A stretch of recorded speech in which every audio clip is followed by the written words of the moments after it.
అందరికీ నమస్కారం. Welcome to our channel. నిన్న నేను ఒక వీడియో చూశానండి సుమన్ టీవీలో. నాకు చాలా మంచిగా అనిపించింది ఆ వీడియో. యూకేలో లా ప్రాక్టీస్ చేస్తున్న ఒక అడ్వకేట్ రామ్ కళ్యాణ్ చెల్లా గారు ఒక 10 నిమిషాలు సుమన్ టీవీ వాళ్ళతో మాట్లాడారు. చాలా మంచిగా అనిపించింది వారు మాట్లాడింది. నేను విన్న తర్వాత లేదు తప్పకుండా వీడియో చేయాలి అని అనిపించింది. ఆ వీడియో లింక్ కూడా ఇక్కడ కింద పెడతాను, ఒకసారి చూడండి. వారు ఏం మాట్లాడారో మీరు ఆ లింక్ చూస్తే తెలుస్తుంది. క్లుప్తంగా చెప్పాలంటే, ఒకటి, ఈ ఇష్యూని 2 విధాలుగా చూడాలి. ఇండియాలో కేసులు, ఇక్కడ యూకేలో ఆ యూట్యూబ్ దంపతులపై ఉన్న కేసులు 2 విభాగాలుగా మనం చూడొచ్చు. అండ్ ఒక చక్కటి మాట మాట్లాడారండి. నన్ను కూడా ఒక వాట్సాప్ గ్రూప్లో యాడ్ చేశారు. ఆ బాధితులందరూ ఉన్న వాట్సాప్ గ్రూప్లో నేను ఉన్నాను. ఒక 40 మంది దాకా ఉన్నారు. కానీ దురదృష్టవశాత్తు అందులో 10% కూడా కంప్లైంట్ ఇవ్వడానికి ముందుకు రావట్లేదు అన్నారు. వీరు మాట్లాడిన వెంటనే వారు, సార్ మీరు ఫీజు ఎంత తీసుకుంటారు సార్, అది ఇదని అడుగుతున్నారు. ఫీజు కంటే కూడా ముందు మనం ప్రాబ్లమ్ సార్ట్అవుట్ చేయాలి. నేను ఆ దంపతులకి మెసేజ్ పెట్టాను, ఆ దంపతులు రెస్పాండ్ అవ్వట్లేదు అని చెప్పాను. ఇక్కడ ఒక చక్కటి మాట మాట్లాడారు వారు. అదేంటంటే మీడియా ట్రయల్ అన్నారు. ఇంకొక 10 రోజుల్లో మీడియా ట్రయల్ ముగుస్తుంది, ఆ తర్వాత బాధితులకు ఎవరు న్యాయం చేస్తారు అని ప్రశ్న అడిగారు. చాలా చాలా చాలా చక్కటి ప్రశ్న అండి.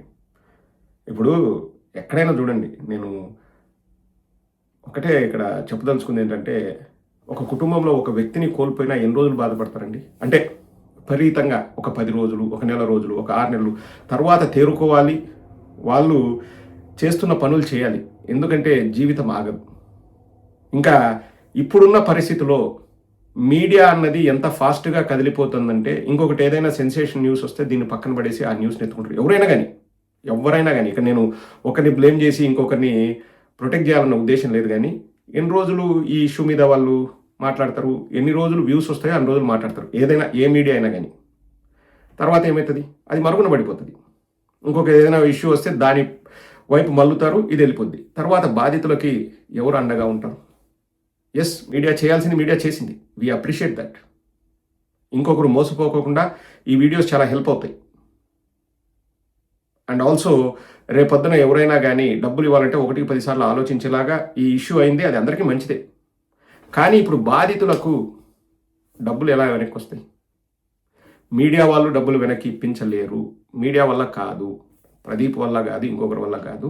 ఆ కన్సర్న్డ్ ఆ ప్రొఫెషన్లో ఉన్న వాళ్ళే చేయగలరు. ఎవరు అంటే లాయర్లు. రామ్ చెల్లా గారు అదే చెప్పారు. మీరు రండి, మీ ఇష్యూని నాతో మాట్లాడండి, నేను సార్ట్అవుట్ చేయడానికి ట్రై చేస్తాను. వారు యూకేలోనే లా ప్రాక్టీస్ చేస్తున్నారంటే, నాకు వ్యక్తిగతంగా నాకు పరిచయం లేదండి. ఎందుకంటే వ్యక్తిగతంగా పరిచయం ఉందనుకోండి, మళ్ళీ ఏదో నేను క్లయింట్లను ఇచ్చినట్టు అవుద్ది. నాకు వ్యక్తిగతంగా నేను నిన్న వీడియో చూసేంతవరకు రామ్ చెల్లా గారు ఎవరో నాకు తెలియదు, కానీ చాలా చక్కగా మాట్లాడారు. అండ్ ఆల్సో ఇక్కడ ఏ విధంగా బాధితులకు న్యాయం జరుగుతుందంటే 2 అవకాశాలండి. ఒకటి, వర్క్ పర్మిట్ రావడము, డబ్బులు పే చేసినందుకు. లేదా 2, వర్క్ పర్మిట్ రాదు కాబట్టి ఆ డబ్బుల్ని వెనక్కి తెచ్చుకోవడం. నాకు తెలిసి ఫస్ట్ది అంటే త్రూ ఆ యూట్యూబ్ దంపతుల ద్వారా ఫస్ట్ ఆప్షన్ అయితే టోటల్లీ అవుట్ ఆఫ్ ఈక్వేషన్ అండి. ఎందుకంటే బాధితులు చెప్పేది ఏంటి, ఒకటి దొంగ సర్టిఫికేట్ ఆఫ్ స్పాన్సర్షిప్ ఇచ్చారని, లేదా 2 వాళ్ళ సర్టిఫికేట్ ఆఫ్ స్పాన్సర్షిప్ ఆ లైసెన్స్ క్యాన్సిల్ అయిందని. ఇంకా వాళ్ళ లైసెన్స్ క్యాన్సిల్ అయితే బాధితులకి వర్క్ పర్మిట్ ఇప్పించడం ఇంపాసిబుల్, ఇంకా అది అసలు అవుట్ ఆఫ్ ఈక్వేషన్. రెండవది, డబ్బులు వెనక్కి తీసుకోవడం.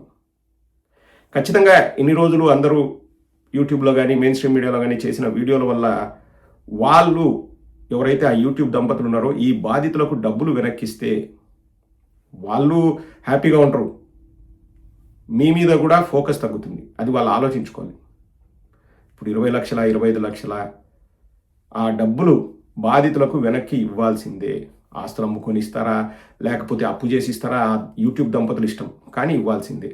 ఇవ్వని పక్షంలో రామ్ చెల్లా గారు చెప్పినట్టు కేసు వేస్తే వాళ్ళకు కూడా కొంచెం అంటే చట్టానికి కట్టుబడి వాళ్ళు కూడా చేయాల్సి వస్తుంది. తప్పకుండా వీళ్ళ డబ్బులు వీళ్ళకి ఇవ్వాల్సి వస్తుంది. కానీ ఇక్కడ ఇంకొక మతలబు కూడా ఉంది. అది రామ్ చెల్లా గారే చెప్పారు. ఒక్కొక్కరు అకౌంట్లో 1,00,000, 2 లక్షలు ఇట్లా వేయమని చెప్పారు. వాళ్ళ అకౌంట్లోకి వేయలేదు, అక్కడ నుంచి మనీ లాండరింగ్ జరిగింది. సో ఇదంతా కూడా లీగల్గా వెళ్తే మంచిది అని చెప్పేసి రామ్ చెల్లా గారు అన్నారు. ఒక్కసారి బాధితులు కూడా మీడియా దగ్గరికి వెళ్ళి అఫ్కోర్స్ మీ బాధలు చెప్పుకున్నారు, మీడియా హైలైట్ చేసింది, ఇంకొకరు నష్టపోకుండా అది ఉపయోగపడుతుంది. వాళ్ళు ఎంతవరకు మీడియా దీన్ని మోస్తారంటే, ఇప్పుడు నేను 5 ఏళ్ళు సోషల్ మీడియాలో ఉన్నవానుగా నేను చెప్తున్నాను, వ్యూస్ వచ్చేంత వరకు మోస్తారు. అబ్బా మాకు వ్యూస్ వస్తున్నాయి కానీ మళ్ళీ కథనాలు వాళ్ళు దీని గురించి మాట్లాడగలరు. కానీ ఎప్పుడైతే వ్యూస్ తగ్గిపోతాయో లేకపోతే ఇంకొక వేరే సెన్సేషన్ న్యూస్ వచ్చిందనుకో అటు వెళ్ళిపోతారు. అది వాళ్ళ తప్పు కాదు, సిస్టమ్ అట్లుంది. కానీ బాధితులకు న్యాయం జరగాలంటే ఒకటే ఒక మార్గం, లీగల్గా వెళ్ళడం. నేను వీడియో చేసినప్పుడు కూడా ఒకడు నన్ను అడుగుతున్నాడు, ప్రదీప్ గారు మీరు ఇష్యూని నాంచుతున్నారు, తేల్చేసేయండి, ఇదే కరెక్టా రాంగా చెప్పండి అంటే, కరెక్టా రాంగా ఎవరు చెప్పగలరు? కోర్టులు నిర్ణయిస్తాయి. ఒక వ్యక్తి పైనో ఒక కుటుంబం పైనో అకారణంగా నాకు మైలేజ్ వస్తుందని బురద జల్లే మనస్తత్వం నాది కాదండి. అది చెయ్యకూడదనేదే నా భావన. ఇప్పుడు మీడియా పరంగా కూడా నేను సోషల్ మీడియాలో ఎల్లో మీడియాని నేను ఎందుకు విమర్శిస్తానంటే, వాళ్ళు ఉన్నది లేనిది జగన్మోహన్ రెడ్డి గారి గురించి వారి క్యారెక్టర్ అసాసినేషన్ చేయడానికి వాళ్ళు అదే పనిగా కూర్చొని మాట్లాడతారు కాబట్టి నేను దాన్ని ఖండిస్తాను. ఏ రోజు కూడా వెంకటకృష్ణ వ్యక్తిగత జీవితం గురించి కానీ అతని వ్యాపారాల గురించి కానీ సాంబా వ్యక్తిగత జీవితం అతని వ్యాపారాల గురించి నేను మాట్లాడను, అవసరం లేదు. వాళ్ళకు ఉండేది వాళ్ళకు ఉంటుంది, వాళ్ళ విఘ్నతకే వదిలేద్దాం.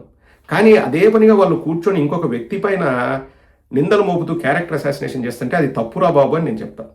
That is my nature, that is my mentality. దానివల్ల ఏదైనా ఉపయోగం ఉంటుంది కానీ, అరే నువ్వు నా వ్యక్తిగత జీవితాలను బయట పెట్టు, నేను నీ వ్యక్తిగత జీవితాలను బయట పెడతా, తిట్టుకుందాం, అమ్మ నా బూతులు తిట్టుకుందాం, అమ్మలక్కలను తిట్టుకుందాం అంటే ఏమీ రాదు. మీడియా కూడా ఒకటైతే ఫోకస్ చేయాలండి. మనకు వ్యూస్ ముఖ్యమా, బాధితులకు సమస్య పరిష్కారం ముఖ్యమా అన్నది కూడా మీడియా వాళ్ళు ఆలోచిస్తే బాగుంటుంది. ఇంతవరకు మీరు చేసింది ఫెంటాస్టిక్.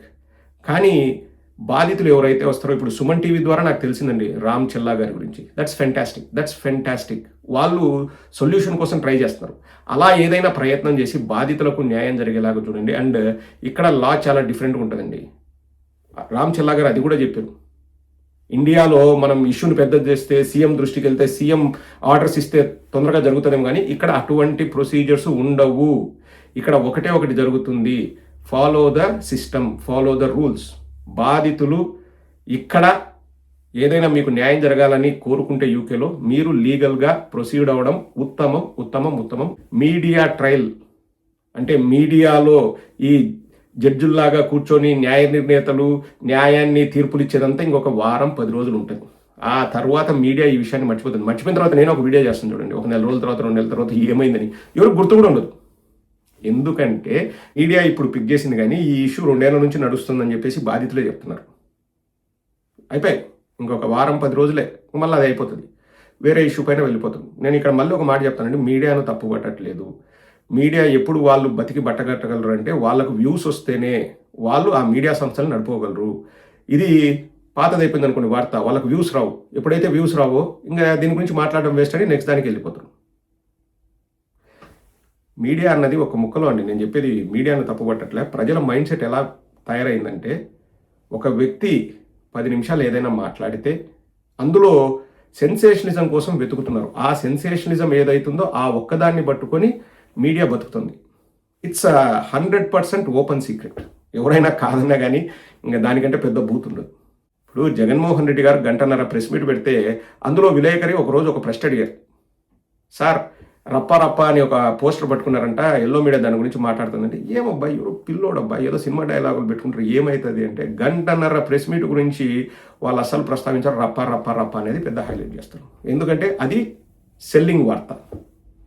మంచి చెప్తే ఎవరు వినరు, మసాలా ఉంటే అది పెరుగుతుంది. ఎందుకంటే ప్రజల తప్ప మీడియా తప్ప అంటే కోడి ముందా గుడ్డు ముందా అన్నట్లయితే మళ్ళీ మీడియా ఏమంటుంది, ప్రజలకు ఏం కావాలనో ఆ మసాలాని మేము ఇస్తున్నాం అంటారు. ప్రజలు ఏమంటారు, వాళ్ళు మసాలా వడ్డించి అదే బాగుంది, మామూలుగా ఉంటే ఉత్తర రైస్ లాగా ఉంటుంది తినలేకున్నాము, మాకు మసాలా కావాలని ఆడియన్స్ అంటారు. కానీ అంతిమంగా సమస్యకు పరిష్కారం అన్నది చాలా ముఖ్యం. నేను ఆ లింకు పెడతాను, సుమన్ టీవీ లింకు. ఆ సుమన్ టీవీ వాళ్ళకి ఫోన్ చేస్తే మేబీ వాళ్ళు రామ్ చెల్లా గారి నెంబర్ ఇస్తారేమో, వారితో మాట్లాడండి. ఎవరైనా బాధితులుగా ఆ నెంబర్ లేకపోతే లీగల్గా మీరు ప్రొసీడ్ అవుతే మీకు న్యాయం జరుగుతుంది.